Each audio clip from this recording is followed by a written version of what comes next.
ప్రజలందరికీ ఆశ ఏంటనంటే నా ప్రభువు నేను చూడాలని కదా. ప్రభు అందరికీ ఆశ చెప్పండి, ప్రభువుని చూడాలి, ప్రభువుని కనుగొనాలని. ఆయన మనకు మరుగైన దేవుడు అయితే కాదు. చెప్పండి, ఆయన ఎవరు కాదు? మరుగైన దేవుడు కాదు. ఆయన మనతోని స్పష్టముగా మాట్లాడుతున్నాడు, నడిపిస్తున్నాడు. ఈ పట్టణానికి ఆశీర్వాదకరంగా కొనసాగడానికి మనం వాడుకునే దేవుడు. అపవాది ప్రయత్నాలు ఎన్నున్నా, వాడి పన్నాగములు ఎలాగున్నా, మన రాజు, మన నాయకుడు, మన అధ్యక్షుడు ప్రభువే కాబట్టి ఆయన కాపుదలలో మనం కాపాడబడుతూనే ఉంటాం అన్నమాట. చెప్పండి, ఎలా ఉంటాం మనం?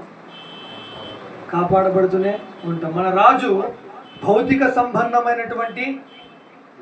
సంబంధమైన దృశ్యాలకు మాత్రమే దేవుడు కాదు, ఆయన ఆత్మీయ ప్రపంచంలో కూడా దేవుడై ఉన్నాడు. చెప్పండి, ఎలా ఉన్నాడు? ఆత్మీయ ప్రపంచంలో అంటే ఏంటి? భౌతికంగా జరుగుతున్న దాడుల విషయంలోనే కాదు, ఆధ్యాత్మికంగా అపవాది చేసే ప్రతి దాడి విషయంలో కూడా ఆయన మన ఈ విషయంలో శ్రద్ధ తీసుకుంటాడు.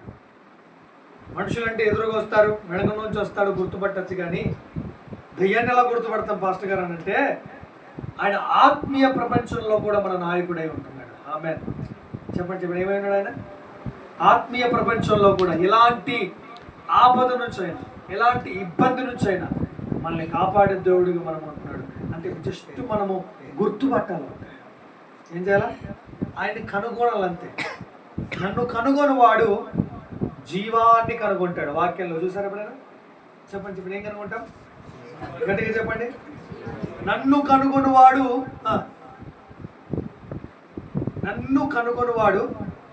జీవాన్ని కనుగొంటాడు. ఎవరు చెప్పారు? వింటున్నారా మీరు? హల్లెలూయా చెప్పండి సార్. వింటే మాట్లాడతారు కదా, మరి ఎందుకు మాట్లాడతారు? నన్ను కనుగొనివాడు, చెప్పండి, నన్ను కనుగొనివాడు జీవాన్ని కనుగొంటాడు. మనందరం కూడా ఇక్కడ ఎందుకు వచ్చాం?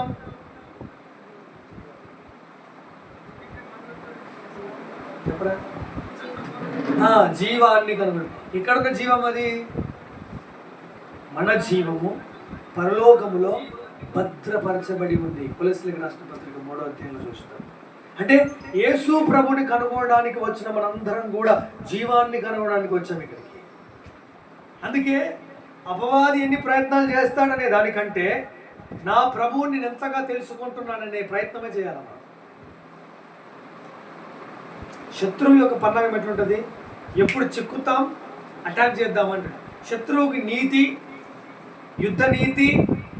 యుద్ధ క్రమం అనేవి ఉండవు. అర్థమైందా? యుద్ధ నీతి ఉంటుందా? యాక్చువల్గా అలసిపోయినంత యుద్ధం చేయొచ్చా? చేయకూడదు. యుద్ధ నీతి అది.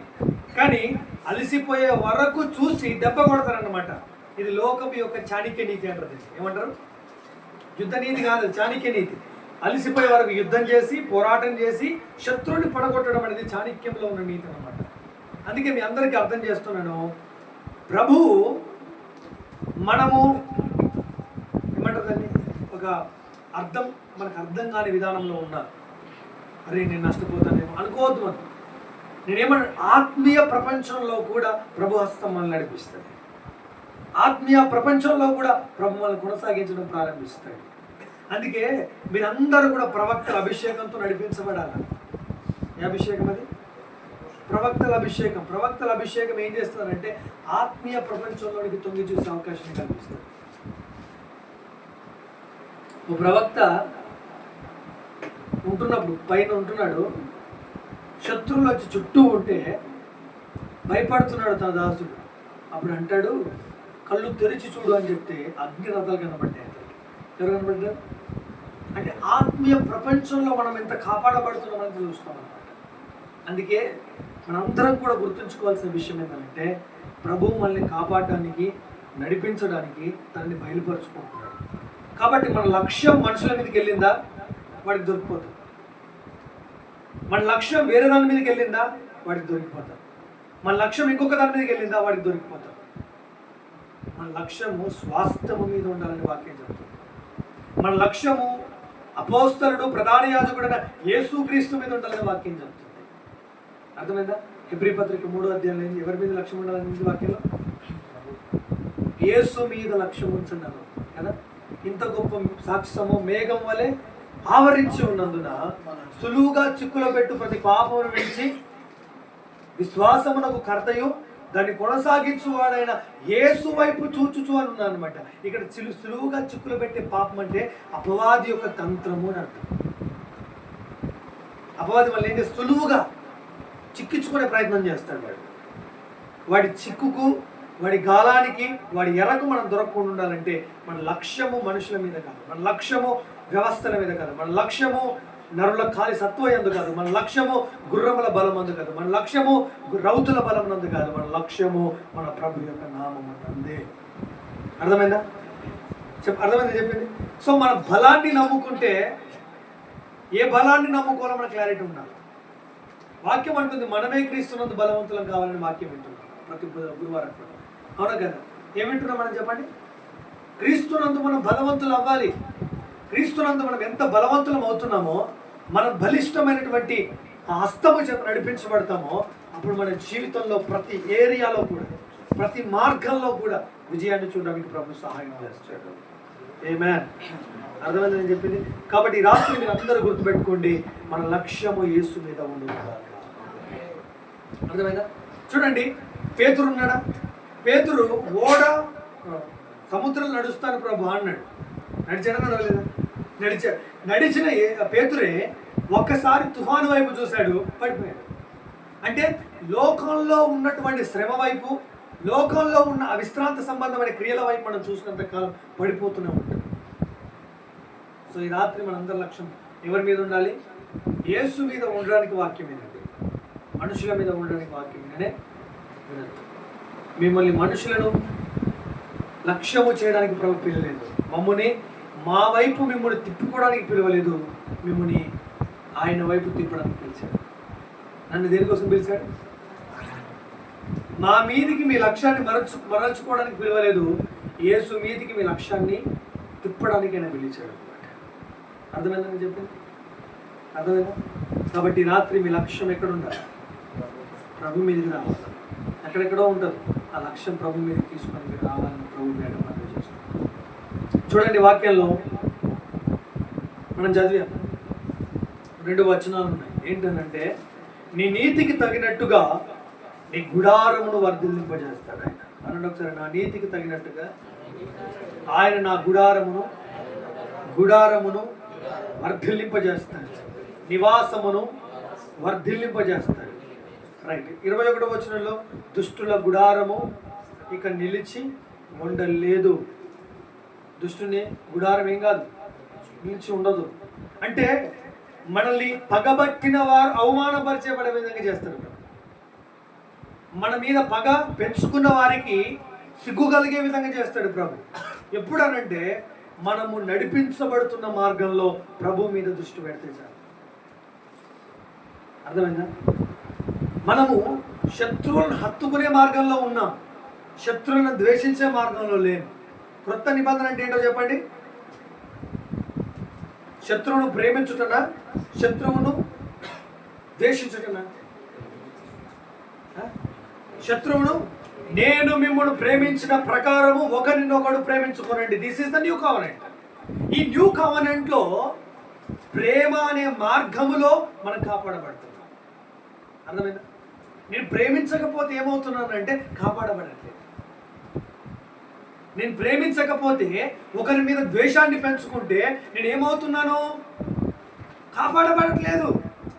ఎందుకనంటే ఆ ఏరియాలో నేను ఏం చేస్తున్నా? అపవాదికి అవకాశం ఇస్తున్నా. అర్థమైందని చెప్పింది? ఇప్పుడు ప్రభువును ప్రేమించిన వాడైతే యూదా ఇస్కరియోతుకు యేసు ప్రభుని అప్పగించే అవకాశం వచ్చేదా?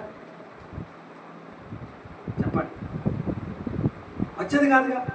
అంటే ప్రభువును ప్రేమించే వాడికి, అంటే నిబంధనను ప్రేమించే వాడికి ప్రభువును అప్పగించడు, మన సహోదరుని కూడా అప్పగించాడు. అదంటుంది ఇక్కడ. ప్రభు అంటే ఎవరు ఇక్కడ?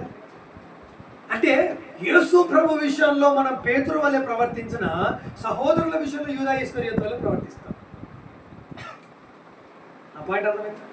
ఇప్పుడు సహోదరుడు మనం ద్వేషిస్తున్నాం, ఆ సహోదరుని మీద కపటాన్ని పెంచుకున్నాం, ఆ సహోదరుని మీద కక్షను పెంచుకున్నాం, ఆ సహోదరుని మీద మనం ఏం చేస్తున్నాం?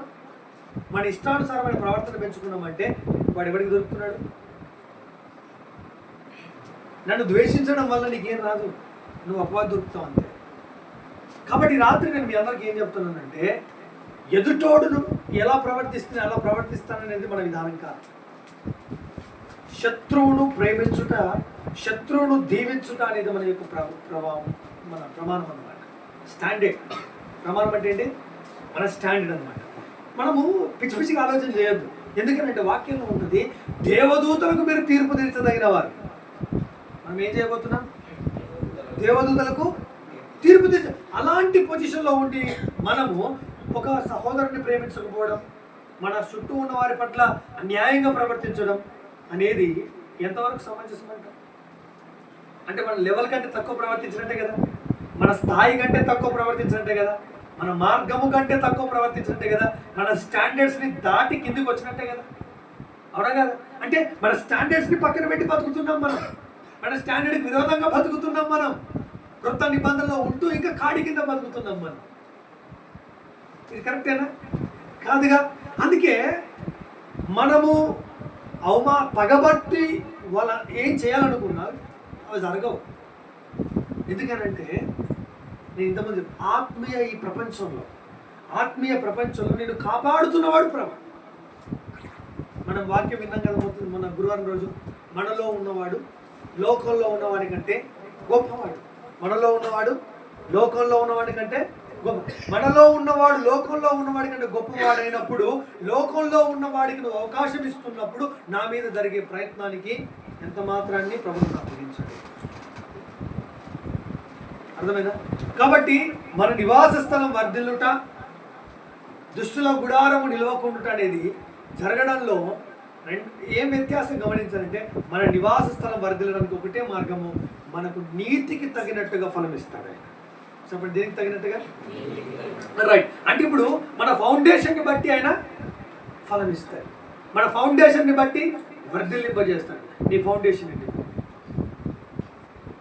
నువ్వు ఎక్కడ ఫౌండేషన్ ఇస్తున్నావు?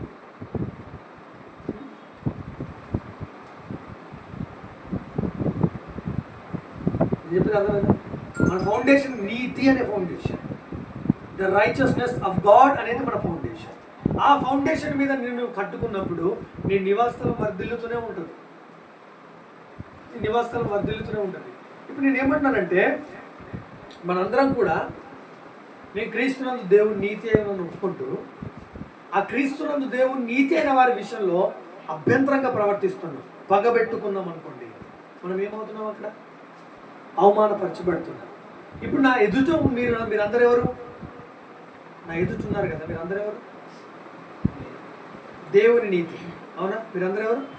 దేవుని నీతి. నేను మీ మీద పగ పెంచుకోవచ్చా? కక్ష పెంచుకోవచ్చా? నా ఇష్టానుసారంగా మీ గురించి ఆలోచన చేయొచ్చా? నా అభిప్రాయాన్ని బట్టి మీ గురించి వాక్యాన్ని చేయొచ్చా? వాక్యాన్ని చేయకూడదు కదా మీ గురించి. నా వాక్యాన్ని మధ్య ఎలా ఉండాలి? మీరు కలిగి ఉన్న నీతికి తగినట్టుగా నా వ్యాఖ్యానం ఉండాలి, మీరు కలిగి ఉన్నటువంటి స్థాయికి తగినట్టుగా నా వ్యాఖ్యానం ఉండాలి. అలా కాకుండా నేనేం చేస్తాను? పాస్టర్ గారిని మాట్లాడేటప్పుడు ఎలా మాట్లాడతాను? పాస్టర్ గారు అండి అంట, పాస్టర్ గారు లేదా దైవజనుడు, సేవకుడు, ఇలా రెస్పెక్ట్ఫుల్గా మాట్లాడతాను. మన సహోదరుని విషయంలో వాడు వీడు అని అంటున్నామంటే అక్కడ ఏమైపోతుందంటే, మన యొక్క స్థాయికి తగినట్టు నువ్వు ప్రవర్తించట్లేదు. ఫ్రెండ్లీగా నేను చెప్పట్లేదు, ఫ్రెండ్లీగా సహోదర భావంతో పిలుపు కూడా నేను అనట్లేదు. వేరే రూట్లో మాట్లాడి అవమానపరచడానికి, వాళ్ళ స్థాయిని తగ్గించి మాట్లాడతాను చూసారా, దాని విషయం అంటున్నాను. అంటే ఈ రాత్రి నేను మీకు ఏం చెప్పదలుచుకున్నానంటే, మన నివాస స్థలం వర్ధిల్లుట అనేది మన యొక్క ప్రవర్తనలో ఉంది. ఏ ప్రవర్తన అది? నీతికి తగినట్టుగా ప్రవర్తించుటలో ఉందని చెప్తున్నాను అంతే. ఎందుకనంటే, బ్రదర్ నాకు అర్థం కాలేదు అని మీరు అంటే, నేను ఏమంటున్నానంటే, మీరు ఏ పొజిషన్లో ఉన్నారో దాన్ని బట్టి ప్రవర్తించండి. మీరు ఏ స్థాయికి చెందినవారో ఆ స్థాయికి చెందినట్టుగా ప్రవర్తించండి. ఇప్పుడు సంఘంలో ఐక్యత లేదు అంటాం, సంఘంలో ప్రేమలు లేవు అని అంటాం, ఎవరిది వారికే చూసుకుంటారు, ఎవరు పట్టించుకోరు అని అంటారు. ఎందుకు పట్టించుకోరు తెలుసా?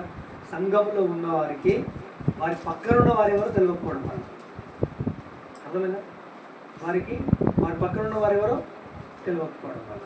ఫర్ ఎగ్జాంపుల్ ఒక మాట అడుగుతున్నారు, నీకు కింద పడింది నీ ఫోటో అనుకో, తీసుకొని ఏం చేస్తావు? కింద నీ ఫోటో పడింది, ఫోటోయే, దాన్ని ఏం చేస్తావు? జాగ్రత్త తీసి భద్రపరుచుకుంటాం, జేబులు పెట్టుకుంటాం. కానీ పక్కోడి ఫోటో దొరికింది అనుకో, దాన్ని ఏం చేస్తాం మనం? పక్కన పడేసి వెళ్ళిపోతాం, లేదా పట్టించుకో. నేనేమన్నానంటే, నీ విషయంలో నువ్వు ఎంత జాగ్రత్త కలిగి ఉంటావో, నిన్ను వాళ్ళని నీ పొరుగు వారిని ప్రేమించు అని ప్రభు అన్నాడు. చూసారా? అది ఎక్కడ మాట? అది పాత నిబంధన ఉపదేశం కదా. ఇప్పుడు నిన్ను వాళ్ళని పొరుగు వారిని ప్రేమించండి అని చెప్పిన ప్రభువే, ఆ దేవుడే, ఆ ప్రభువే నేను నిన్ను ప్రేమిస్తున్నట్టు ఒకరినొకరు ప్రేమించుకోండి అన్నాడా? అంటే ఇప్పుడు ప్రేమ ఎక్కడి నుంచి రావాలి? నిన్ను ప్రేమిస్తున్న దాన్ని ఎరిగితే, నిన్ను ప్రభు ఎంత ప్రేమిస్తున్నాడో తెలుసుకుంటే అంత ప్రేమిస్తాడు. అర్థమైందా? ఫర్ ఎగ్జాంపుల్ నా క్వశ్చన్ అడుగుతున్నాను, నన్ను మీరు ప్రేమించాలనుకోండి, బాగా ప్రేమిస్తున్నప్పుడు నేను మీ బిడ్డలు ఎట్లా చూసుకుంటా? మీ పిల్లలతో ఎలా వ్యవహరిస్తా?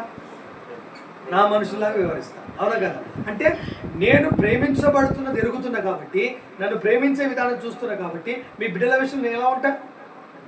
బాధ్యతతోని, ప్రేమతోని అన్ని విషయాల్లోనే వ్యవహరిస్తాను. ఎందుకు? నాకు వస్తుంది కాబట్టి నేను ఇస్తున్నాను. అవునా కదా? కాబట్టి ప్రభువు నుంచి మీకు వస్తుంది, మీరు ఏం చేయాలి? అప్పుడు ఇవ్వగలుగుతారు. ప్రభువు నుంచి వచ్చేదాని విషయంలో మీకు ఆలోచన లేకపోతే, ప్రభువు నుంచి వచ్చేదాని విషయంలో మీకు విధానం తెలియకపోతే మీరు ఎలా ముందుకెళ్ళగలుగుతారు? చెప్పండి. నా మాటలు అర్థమవుతున్నాయి. ఈరోజు మీ నివాస స్థలం ఏం కావాలి? వర్ధిల్లాలి. దృష్టిలో గుడారం అయితే నిలిచి ఉంటుందా?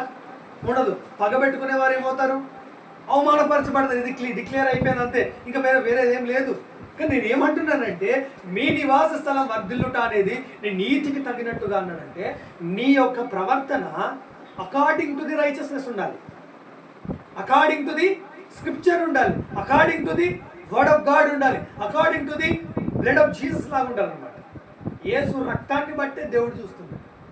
ఒకవేళ ప్రభువు నీ లెక్క మొత్తం చూడాలనుకుంటే ఒక బుక్ రాసామనుకో సరిపోదు, నా విషయంలో లెక్క రాస్తే సరిపోదు. అదే ఆయన బుక్కుల్ని బట్టి, లెక్కల్ని బట్టి, మన ప్రవర్తనను బట్టి చూడట్లేదు, యేసుక్రీస్తు రక్తమును బట్టి చూస్తున్నాడు. అంతేనా? ఇప్పుడు పరలోకానికి యేసు ప్రభు ఏం తీసుకుని వెళ్ళాడు? పరలోకానికి యేసు ప్రభు ఏం తీసుకెళ్ళాడు? వింటున్నారా? వింటారా? నాకు అనిపించట్లేదు మీరు. రైట్. పరలోకానికి యేసు ప్రభు ఏం తీసుకొని వెళ్ళాడు అంటున్నా అన్నా? కాదు, యేసుక్రీస్తు యొక్క రక్తం. ఆ రక్తాన్ని ఎవరు చూశారు? దేవుడు చూశాడు. దేవుడు చూసి ఏమన్నాడు? నీతిమంతుడు అన్నాడు. ఈ రక్తాన్ని పక్కకు వచ్చి ఒకసారి అని తీసుకురా అన్నాడు అనుకో, లెక్క మొత్తం తీసాడు అనుకో, మన ముఖం మీద కాంతి ఉంచేస్తాడు. అలాంటి పరిస్థితులకు వెళ్తాం మనం. అలా చేయలే. యేసుక్రీస్తును బట్టి మనల్ని ప్రేమిస్తున్నాడు ఆయన. యేసుక్రీస్తును బట్టి దేవుడు మళ్ళీ నీతిమంతులు తీర్చినప్పుడు నీవు కూడా దేన్ని బట్టి నీతిమంతులకు ఎంచాలి? పక్కన ఉండండి. వాళ్ళ ప్రవర్తనను బట్టా, వాళ్ళ స్థితిని బట్టా. ఆడొచ్చి నన్ను ఎంత ప్రేమిస్తున్నాడు, ఆడొచ్చి నాకు ఎన్నిసార్లు సారీ చెప్పాడు, ఆడొచ్చి నాకు ఎన్నిసార్లు మర్యాద ఇచ్చాడు, ఆడొచ్చి నాకు ఎన్నిసార్లు గౌరవం ఇచ్చాడు, ఇది కాదు లెక్కలేసుకొని ఉండాల్సింది. నేను నీతిని బట్టి ప్రవర్తిస్తున్నానని చెప్పాలి. చెప్పండి, ఎలా ప్రవర్తిస్తాను నేను? చెప్పాలి, గట్టిగా చెప్పండి. దేన్ని బట్టమ్మా? నీతిని బట్టి, అకార్డింగ్ టు ది రైచియస్నెస్. నీ స్టాండ్ ఏంటి? ఎప్పటికైనా నీ స్టాండ్ ఏంటి? నీ స్టాండ్ ఏంటి? నా స్టాండ్ ఏంటి? నేను క్రీస్తునందు దేవుని నీతి అని అనండి. ఒకసారి చెప్పాలి, గట్టిగా చెప్పాలి. నేను క్రీస్తునందు దేవుని నీతి అయి, ఇది మన స్టాండ్ కదా. ఈ స్టాండ్ తప్పుతాం మనం ఎప్పుడైనా? ఈ స్టాండ్కి వెళ్ళి బయటకు వస్తామా? బయటకు రాము కదా. అంటే ప్రభువు చేత ప్రేమించబడుతున్న మనము, ప్రభువునందు ప్రేమించబడుతున్న మనము, సహోదరుని విషయంలో కూడా మనం ఎలా ఉండాలా? యూదా ఇస్కరియోతు లెక్క ఉండద్దు. వాళ్ళని ఏం చేయొద్దు? ఫిలాతుకి అప్పగించేయద్దు, అవమానానికి అప్పగించేయద్దు, అన్యాయానికి అప్పగించేయద్దు. అర్థమైందా? నీతి నిమిత్తం హింసించబడటం అనే మా పదం ఎప్పుడైనా విన్నారా? ఏంటి? నీతి నిమిత్తం హింసించబడటం. నీతి నిమిత్తం హింసించబడటం అంటే ఒక నీతిని బట్టి నువ్వు ప్రవర్తించావు. ఎదుటోడికి అది అర్థం కాదు. నీతిని బట్టి నువ్వు ప్రవర్తించాలి, ఎదుటోడికి అర్థం కాదు. ఒక చోటుకి వెళ్ళామండి, వాళ్ళు మన గురించి తప్పుగా మాట్లాడారు అనుకోండి, మనం దేన్ని బట్టి ప్రవర్తించామని క్లారిటీ ఉందా లేదా? క్లారిటీ ఉంది. అప్పుడు మనము వాళ్ళు మనం అవమానపరుస్తారా, తప్పుగా మాట్లాడతారా, ఇష్టానుసారంగా మాట్లాడతారా? దాన్ని బట్టి మనం ఏమనుకోవాలా? నీతిని బట్టి కలిగిన హింస నాకు మేలే. ఏమనుకోవాలా? హింస మేలే. ఇది నీతిని బట్టి కలిగిన మేలు హింస అంటారు అనమాట. ఇప్పుడు మనల్ని శత్రువుగా చూసే వారి దగ్గరికి వెళ్ళి మనం మాట్లాడామనుకోండి, వాళ్ళకి నచ్చలేదు అనుకోండి, వాళ్ళు మనల్ని అవమానపరుస్తారా? అవమానపరిచినప్పుడు మనం ఏం చేయాలి? దాన్ని సహించుకోవాలా లేదా? దాన్ని ఏమని ఎంచుకోవాలా? నీటిని బట్టి కలిగిన హింస మంచిదే అని ఎంచుకోవాలి, అంతే. ఇంకేం ఉండదు అక్కడ. నేను ఏమన్నానంటే, నేను మీకు చాలాసార్లు చెప్తాను కదా, అబ్రహాం సంతానం అని ఎంచి మాట్లాడండి అంతే. నా ముందున్న మీరెవరు, నేనెవరిని? ఇప్పుడు నా గురించి మీరు మాట్లాడేటప్పుడు మీకు ఏం గుర్తు రావాలా? అరే వాడు అబ్రహాం సంతానం రా బాబు అని గుర్తు రావాలి. మీ గురించి మాట్లాడేటప్పుడు నాకు ఏం గుర్తు రావాలా? అబ్రహాం సంతానం అని గుర్తు రావాలి. లేదు నాకు నచ్చింది, నాకు అనిపించింది చెప్పిన అనుకో, మాట్లాడినందుకో, మిమ్మల్ని ఫిలాతలకు అప్పగించేసిన అనుకో, అప్పుడు ఏమైపోతుంది? ఇప్పుడు నీకు ఘనత కలగచ్చు, పక్కకున్న వాళ్ళు కిరీటం పెట్టచ్చు, పక్కకున్న వాళ్ళు సింహాసనం ఇవ్వచ్చు, పక్కకున్న వాళ్ళు లేపి అని లేపచ్చు నేను. కానీ అది నీకు ఎంత మాత్రం మేలుకరమైన స్థితి కాదు, అది ఆశీర్వాదకరమైన నడిపింపేమీ కాదు. ఎందుకంటే పిలాతును అప్పగించడం, పిలాతుకు శత్రువుకు యేసుక్రీస్తుని అప్పగించడం ద్వారా మేబీ యూదా ఇస్కరియోతుకు కొంచెం ఘనత కలిగిందా కాగలేదా? అది ఎంతకాలం నిలిచింది ఆయన దగ్గర? ఒక రాత్రి, ఒక రోజు, ఒక రాత్రి ఎంతో, అంతే. చెప్పండి, ఎన్ని రోజులు నిలిచింది? అంతకు మించి 1 day 24 hours కూడా కాకపోవచ్చు నాకు తెలిసి. అలాంటి పొజిషన్కి వెళ్ళిపోయినా లేదా? నేనేమన్నానంటే, అన్యాయంగా ప్రవర్తించే వారికి మనం ఏం చెప్పక్కర్లేదు. వేరే వాళ్ళని అవమానపరిచి, వేరే వాళ్ళని సిగ్గుపరిచి, వేరే వారి విషయంలో అన్యాయంగా మాట్లాడి వారు చేస్తున్న ప్రయత్నాలు ఏమీ నిలబడవు. కాబట్టి మీ అందరూ కూడా వేరే వాళ్ళని ఇట్లా అంటున్నారు, వేరే వాళ్ళ గురించి అలా మాట్లాడుతున్నారంటే అప్పుడు మీరు నిమ్మలంగా ఉండండి. మీ విషయంలో దేవుడు అన్యాయస్తుడు కాదు, మనుషులు అన్యాయస్తులేమో. మనుషులకు న్యాయం అన్యాయం విచారిస్తారా? కాయిన్కి ఎన్ని సైడ్లు ఉంటాయి? 2 sides ఉంటాయి. అందరిది ఏ వైపు చూస్తారు? ఏ వైపు కనిపిస్తే ఆ వైపే చూస్తారు. కానీ దేవుడు న్యాయాన్నే చూస్తాడు, అన్యాయం చేయడానికి. కాబట్టి నేను ఏమన్నానంటే, మీరు నీతికి తగినట్టుగా ప్రవర్తించడం అలవాటు చేస్తున్నారు. ఎదుటోడు ఎలాంటి పరిస్థితుల్లోనే ఉండండి, మేలు చేయడానికి నీకు అవకాశం ఉంటే అక్కడ చేసే. దేనికోసం నువ్వు ఎలా దేన్ని బట్టి మేలు చేయడానికి సిద్ధపడ్డావు? నీతిని బట్టే. నీవు కలిగి ఉన్న క్రీస్తు అనే నీతిని బట్టి ఎదుటి వారికి నువ్వు మేలు చేయడానికి రెడీ అయ్యి. అది నీకు అవమానంగా దేవుడు ఉంచడు, అది కష్టంగా దేవుడు నీ జీవితంలో ఉంచడు. నీ జీవితంలో సమస్త విషయాలు ఆయన మేలుగా మారుస్తాడు. కాబట్టి మన నివాస స్థలం వర్ధిల్లుట అనేది మన జీవితంలో నీతిని బట్టి సంభవిస్తుందనే విషయం జ్ఞాపకం చేసుకోవాలి. కింద ఒక మాట ఉంది, అప్పుడు నీ స్థితి మొదట కొంచెమే అయినను తుదకు నువ్వేమవుతావు? తుదకు అంటే ఏంటి? లాస్ట్కి నీ స్థాయి ఎట్లుంటుంది? మహాభివృద్ధి అనమాట. ఎక్స్పాండెడ్ బ్లెస్సింగ్, ఎగ్జాల్టెడ్ బ్లెస్సింగ్ అనమాట. అంటే నీ జీవితంలో ఆయన ఆశీర్వదించడం మొదలు పెడితే అది తరిగిపోని ఆశీర్వాదంగా దేవుడు ఇవ్వడం ప్రారంభిస్తాడు. చూడండి, యోబు స్నేహితులు వచ్చి తనతో ఇష్టానుసారంగా ప్రవర్తిస్తున్న యోబు యొక్క భాష మారిందా? నాదైతే మారుతుంది, మీది కూడా మారుతుంది, నాది కూడా మారుతుంది. కానీ ఈ రాత్రి నేను నేర్చుకుంటున్నాను అనమాట. ఏంటది? భాష మారకూడదు. ఏం మారకూడదు? భాష మారకూడదు. ఎదుటోడు చాలా ఇబ్బంది పెడతాడు, ఎదుటోడు నరకాన్ని చూపిస్తాడు, ఎదుటోడు బతుకుండగానే రంపాలతో కోసినట్టు మాట్లాడే మాటలు మాట్లాడతాడు. కానీ మన ప్రవర్తన మారకూడదు, మన బిహేవియర్ మారకూడదు. ఎందుకు అంటే, నాకు ఒక దైవజనుడు చెప్తే విన్నాను, ఎంత అద్భుతంగా చెప్పాడంటే, యోబు గ్రంథం నుంచి 42 అధ్యాయాలు ఉన్నాయి కదా, 42 అధ్యాయాల సారాంశం అంతా కూడా జరిగింది ఎన్ని రోజులు అంట అంటే 6 నెలలేనంట. ఎన్ని రోజులు? 6 నెలలే. ఆయన అంటాడు 6 నెలల కాలంలో యోబు ప్రవర్తించిన ప్రవర్తనను బట్టి ఆయన బ్లెస్ అయిపోయాడని చెప్పాడు.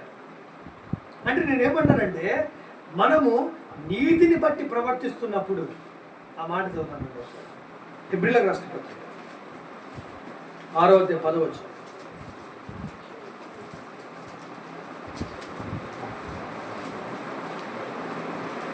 మీరు చేసిన కార్యమును మీరు పరిశుద్ధులకు ఉపచారము చేసి ఇంకను ఉపచారము చేయుచుండు చేత తన నామమును బట్టి చూపిన ప్రేమను మరుచుటకు అన్యాయస్తుడు. అర్థమైందా? దేవునికి స్తోత్రం. హల్లెలూయా. రైట్. మన ప్రవర్తన మారచ్చా? మన భాష మారచ్చా? భాష మారకూడదు. రైట్. అర్థమైందా? నేను చెప్తున్నా అర్థమవుతుందా? మన భాష ఎంత జాగ్రత్తగా ఉండాలంటే ఎదుటోడు అబ్రాహాం సంతానం అయితే మన అబ్రాహాం సంతానం లెక్క ఎంచండి.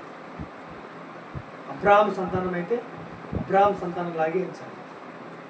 ఎందుకనంటే నీ కొరకు 42వ అధ్యాయం ఎదురు చూస్తుంది. నీ కొరకు 42వ అధ్యాయం ఎదురు చూస్తుంది. 42వ అధ్యాయంలో ఎంతగా ఆశీర్వదించబడ్డాడు యోబు అంటే మునుపటి కంటే అధికమైన మేలు చేత ఆయన అలంకరించబడ్డాడు. హల్లెలూయా.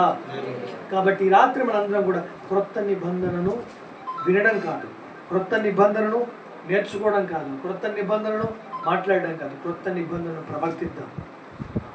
ఏం చేద్దాం చెప్పండి? క్రొత్త నిబంధనను క్రొత్త నిబంధనను ప్రవర్తించాలి. మనం క్రొత్త నిబంధనను ప్రవర్తించకుండా ఏదో వచ్చామంటే వచ్చాం, విన్నామంటే విన్నాం, వెళ్ళామంటే వెళ్ళాం అన్నటువంటి స్థాయి మనం ఉండకూడదు.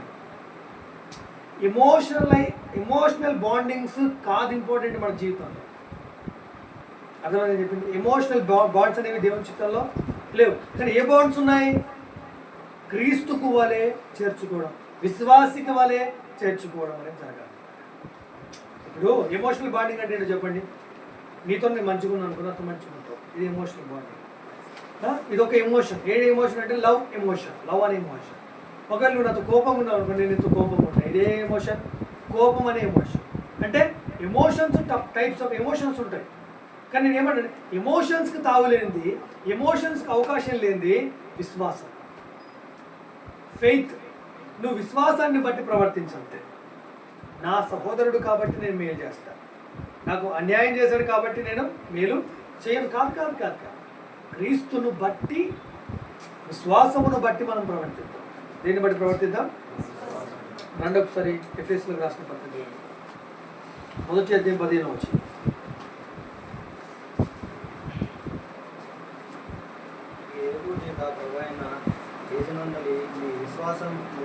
ఈ హేతువు చేత ప్రభు అయిన యేసునందలి విశ్వాసమును గూర్చియు పరిశుద్ధులందరి యెడల మీరు చూపుచున్న విశ్వాసమును గూర్చియు అన్నాడు. విశ్వాసమును గూర్చిన 4th నంబర్ వేసి ఫుట్ నోట్లో ఏముందమ్మా? 173. చూసారా? అందరు చూడండి. ప్రభు అయిన యేసునందలి విశ్వాసమును గూర్చి, నెక్స్ట్ పరిశుద్ధులందరి యెడల మీరు చూపుచున్న ప్రేమను గూర్చి. అంతేనా? ఫుట్ నోట్లో ప్రేమ ఉందా లేదా? ప్రేమ అంటే అర్థం ఏంటి? పరిశుద్ధులందరి యెడల. విశ్వాసం అంటే దేవుని యెడల. దేవుని యెడల మనం విశ్వాసం చూపిస్తున్నాం. ఆ విశ్వాసం నిజమైతే పరిశుద్ధుల యెడల మనం ఏం చేయగలుగుతాం? ప్రేమను చూపించగలుగుతాం. రైట్. పరిశుద్ధులందరి యెడల మనం ఏం చూపించగలుగుతాం? ప్రేమను చూపించగలుగుతాం. ఈ ప్రేమ అనేది మనకు మేలు అవుతుందా కీడవుతుందా? చెప్పాలి. ప్రేమ చూపిస్తే మేలు అవుతుందా కీడవుతుందా? మేలు అవుతుంది. ఎందుకు? ప్రేమను చూపిన ప్రేమను మరచుటకు అన్యాయస్తుడు కాదు. ఆతిథ్యము చేయ మరొకడు అన్నాడు. ఆతిథ్యం అంటే ఏంటి? ప్రేమించుట. ఆతిథ్యం అంటే ఏంటి? ప్రేమించుట అనమాట. మీకు విషయం తెలుసా? శత్రువును దీవించడం అంటే అర్థం ఏంటంటే శత్రువుని ప్రేమించడం అన్నమాట. శత్రువును కూడా నవ్వుతూ చేర్చుకోవడం అన్నమాట. వాక్యం ఇలా ఉంటుంది, ఒకరి ప్రవర్తన యెహోవాకు ప్రీతికరమగునప్పుడు వాడి శత్రువులు కూడా మిత్రులు అవుతారని వాక్యం. నీ విరోధులు నీ పక్షపు వారు అవుతారనే వాక్యం అన్నమాట. అంటే మనందరం కూడా ఆలోచన చేయాల్సింది శత్రువును చేర్చుకోవడం అంటే. శత్రువు అంటే ఏంటి? మన భాషలో చెప్పాలంటే మనల్ని ద్వేషించేవారు, మనకు పడని వారు, మనకు నచ్చని వారు ఉంటారు చూసారా? వాటిని దేన్ని బట్టి చేర్చుకోవాలి మనం? అపవాది మనకు చేస్తేగా మన శత్రువు కాబట్టి ఆయన దోశలకి చేర్చుకున్న ఆంకులు మాట్లాడతారు. వాడు వేరు, శత్రువు వేరు అనమాట. శత్రువు అంటే ఎవరు? వేరం మోపేవాడు, అవమానపరిచేవాడు, మన గురించి ఇష్టానుసారంగా బయట వర్లేవాడు, మన గురించి తప్పుగా ప్రకటించేవాడు, మనకు విరోధంగా పన్నాగములు పన్నేవాడు, వీడు శత్రువు.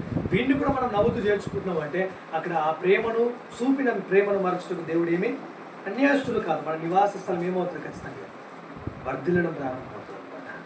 అందుకే అసలు నేను ఎవరి గురించి మాట్లాడను అనడం కాదు, అసలు దేన్ని బట్టి ఎంచుతున్నాం అనేది మ్యాటర్. దేన్ని బట్టి ఎంచాలి మనం ఎవరినైనా? అబ్రహాము సంతానము అని అనండి ఒకసారి.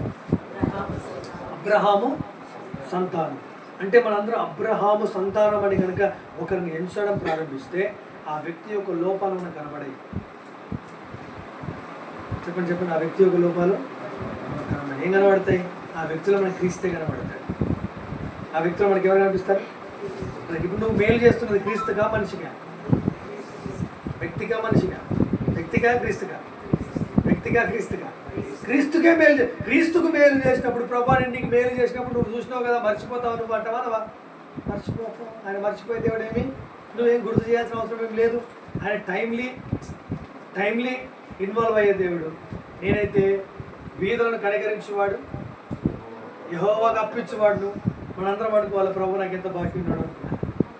అంటే ప్రభు మనకి ఎంత అప్పు ఉన్నాడనే దాన్ని ఈ రేంజ్లో మాట్లాడాలి మనం. అంటే మనం ఆ స్థాయిలో వాక్యాన్ని బట్టి ప్రవర్తిస్తూ ముందుకెళ్ళాలన్నమాట. అర్థమైంది నేను చెప్పింది? హల్లెలూయా. రెండు చేతుల పైకి హల్లెలూయా. అర్థమైంది నేను చెప్పింది? శత్రువు కూడా భయపడే మార్గం ఏంటంటే ప్రేమ అనే మార్గం. ధర్మశాస్త్రం ఇచ్చినప్పుడు దుష్టుడు బాగా సంతోషించాడు అనమాట. ఎందుకంటే ఈ ధర్మశాస్త్రాన్ని బట్టి అందరూ మరణానికి దొరికిపోతారండి.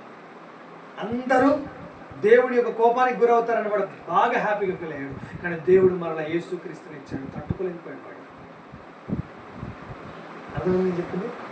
ఏం చెప్పండి.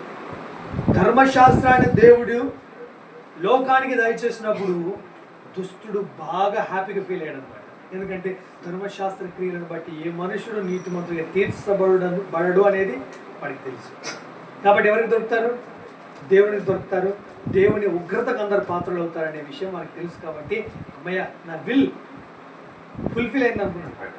కానీ ప్రభువుకు తెలుసు, దేవుడికి తెలుసు ప్లాన్ ఉంది. యేసుక్రీస్తుని దానంగా దయచేశాడు. వాక్యం ఇలా ఉంటుంది, లోకమును ఎంతో ప్రేమించాడు, ఆ ప్రేమను వాడు తట్టుకోలేకపోయాడు. కఠినాత్ములు అని ఉంటుంది వాక్యం. కఠినంగా శిక్షించే వారికి రోమా ప్రభుత్వాన్ని ఆ కఠినమైనటువంటి భావముతో వ్యవహరించే వారికి అప్పగించబడ్డప్పుడు యేసు ప్రభు శరీరమంతా దున్నబడ్డప్పుడు వాడు నవ్వుతున్నాడు. ఇంకా సమాధిలో పెట్టబడ్డప్పుడు నవ్వుతున్నాడు వాడు. కానీ యేసు ప్రభు సమాధిలో నుంచి తిరిగి బయటకు వచ్చాడు. వాక్యం ఇలా ఉంటుంది, ప్రేమ మరణము కంటే బలమైనది. హల్లెలూయా. అర్థమైందని చెప్పింది. ఆయన ప్రేమ మరణము కంటే బలమైంది. కాబట్టి మన మీద ఉన్న ప్రేమ ఆయన సమాధి చేర్చుకుని వచ్చేది చేసింది. ఆ ప్రేమ చేత మనల్ని ఎంతో సొత్తుగా చేస్తుంది. అందుకే ప్రేమ కంటే బలమైంది ప్రపంచంలో లేదు. అదే నేను చెప్పింది, ప్రేమ కంటే బలమైంది ప్రపంచంలో. ఒక వ్యక్తిని జయించడానికి ప్రేమ కంటే మించిన మార్గం లేదు. ఒక వ్యక్తిని జయించడానికి ప్రేమ కంటే మించిన మార్గం లేదు. కానీ ద్వేషము, పగ అనేది అవమానపరుస్తుంది మనల్ని. ఒక మాట అడుగుతున్నాడు, ఒక వ్యక్తిని మనం ద్వేషించాము, ఆ వ్యక్తి హైకి ఎదుగుతూ ఉన్నాడు, ఆ వ్యక్తి మీద మనకి ఏం కలుగుతుంది? ఆ వ్యక్తిని బట్టి మనకు అవమానం కలిగిందా కలగలేదా? అందుకే నేను ఏమంటున్నానంటే, ఒక వ్యక్తిని ప్రేమించడం అనేది ఆ వ్యక్తికి నీ మీద శత్రువును కూడా మిత్రులుగా మార్చే కృపను దేవుడిస్తాడు. హల్లెలూయా. కాబట్టి అర్థమైందా?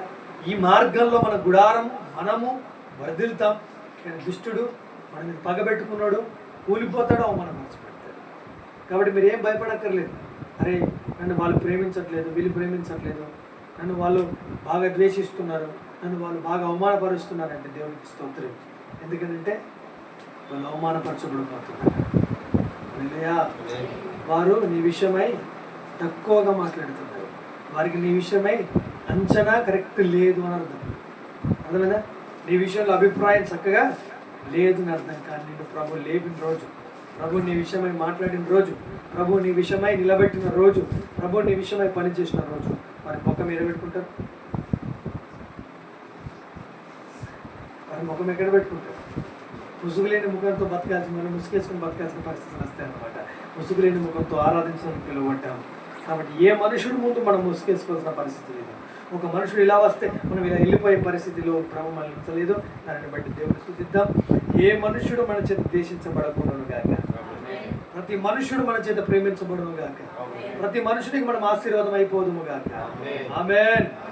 యోసేపు తన అన్నల చేత ఎంత ద్వేషించబడి అవమానపరచబడ్డా, ఒకరోజు సింహాసనం మీద కూర్చున్నప్పుడు వాళ్ళని ఆదుకున్నాడు కానీ అవమానపరచలేదు. ఓకే, ఆయన ముందు నిలబడి సాగిలపడ్డప్పుడు వారు అవమానపరచబడ్డారా, పరచబడలేదా? రైట్. అంటే మన గురించి తక్కువ అంచనా చేసే వారికి తొందరలోనే ప్రభు వారు ఏంటో చూపించబోతున్నాడు, మనమేంటో వారికి తెలియజేయబోతున్నాడు. హల్లెలూయా. ఓకే, ఇది అయిపోలే, ఇంకా ప్రభు మొదలు పెట్టాడు, గొప్ప చేయబోతున్నాడు. మాల్టా అంటే మామూలు విషయం కాదు. దాన్ని మీరు మాల్టా అంటే ఏదో తక్కువ అంచనా ఇస్తున్నారు. మాల్టా ఇంకా అయిపోలేదు. మాల్టాలో అధికమైన భాగం, super natural way, super natural part మనం చూడబోతున్నాం. ఇయర్ అయిపోలే, 2025 అనేది ద ఇయర్ ఆఫ్ మాల్టా. ఆ సూపర్ న్యాచురల్ మాల్టా, అసలు నిజమైన మాల్టా ఏంటో చూడబోతున్నాం. అర్థమైందని చెప్పింది. ప్రవచనం ఎత్తి మాట్లాడే అనుభవంలో మనం ఉన్నాం. మాల్టాలో సూపర్ న్యాచురల్ మార్గాన్ని చూడబోతున్నాం, సూపర్ న్యాచురల్ భాగాన్ని చూడబోతున్నాం. అటువంటి కృప దేవుడు అందరికీ దయచేయండి. అట్టి కృపకు మనం పాత్రలుగా చేసిన ప్రభుత్వం స్తుతిస్తూ ప్రార్థించాలి. దయగలిగిన మొత్తాన్ని విధిస్తూ మీ హస్తం మాకు తోడుంచి రాత్రి మాకు వాక్యం ఇచ్చి బలపరిచి మీ వాక్కు చేత తృప్తిపరిచినందుకు స్తుతిస్తూ చేరువచ్చిన బిడ్డల జీవితంలో ఈ వాక్యపు నెరవేర్పు, ఈ వాక్యపు యొక్క ప్రమాణం, ఈ వాక్యం యొక్క స్టాండర్డ్లోనికి అందరూ వచ్చుదురుగాక, అందరికీ మేలు కలుగునుగాకని ద్వేషించుటనే మార్గం నుంచి తప్పించి ప్రేమించుటనే మార్గంలో ప్రతిష్ఠించినందుకు స్తుతిస్తూ యేసు ప్రభువుని అడిగి ముందుకు సాగుతున్నాం. ఆమేన్. హల్లెలూయా. హల్లెలూయా. అందరూ మోకరిద్దాం.